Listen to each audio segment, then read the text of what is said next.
धन्यवाद अध्यक्ष महोदय।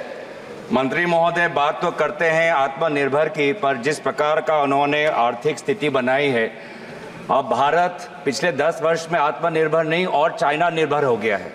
अब अभी अरविंद सावंत जी ने कहा कि चाइना से और वीज़ास की मांग मंत्रालय कर रही है और ये उन मंत्रालय को ये सुझाव भी दे रहे हैं कि हमको और वीज़ास चाहिए। कुछ दिन पहले आपका प्रश्न क्या? मैं मंत्री महोदय से यही पूछना चाहता हूं कि इकोनॉमिक सर्वे ने भी कुछ दिन पहले यही लिखा कि चाइना से हमको और एफडीआई हमको लेना चाहिए। तो जहां पे विदेश मंत्री बोलते हैं कि हम चाइना के साथ सख्ती से पेश आएंगे, वहीं पर वाणिज्य मंत्री कहते हैं कि हमको चाइना से और निवेश चाहिए, चाइना से और वीजा चाहिए।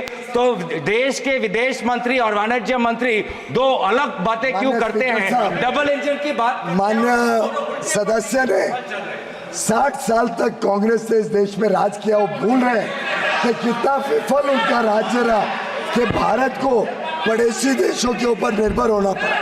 हाल में पिछले हफ्ते एक सवाल के जवाब में हमारे मंत्रालय ने साझा किया था देश को कि कैसे कांग्रेस के समय जो इंपोर्ट है, जो आयात होता है, वो इतने बड़े पैमाने पे बढ़ा कि कहाँ $4 बिलियन का चाइना से आयात होता था, वो बढ़ के लगभग 40-45 बिलियन तक गया। यानी 10 गुना से ज़्यादा आयात चाइना से इनके समय में बढ़ा, जबकि हमारे समय में जो बढ़त हुई वो मात्र 2-2.25 गुना हुई। हमने नियंत्रण में लाया, हमने अलग अलग स्कीम से देश को आत्मनिर्भर बनाया, देश में मैन्युफैक्चरिंग को अट्रैक्ट किया। मैं सीधा आरोप लगाता हूँ यूपीए के ऊपर, और आज के दिन उनका नाम बदल गया, क्या बोलते हैं, इंडी। आजकल इंडी अलायंस बनी है, पर यह यूपीए है। यूपीए के समय देश को कमजोर किया गया।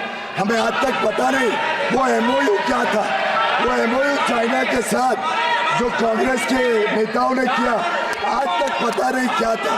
क्या उसके कारण भारत का ट्रेड डेफिसिट यूपीए के समय लगभग 30 गुना बढ़ा, ट्रेड डेफिसिट 30 गुना बढ़ा। ये यूपीए का ट्रैक रिकॉर्ड।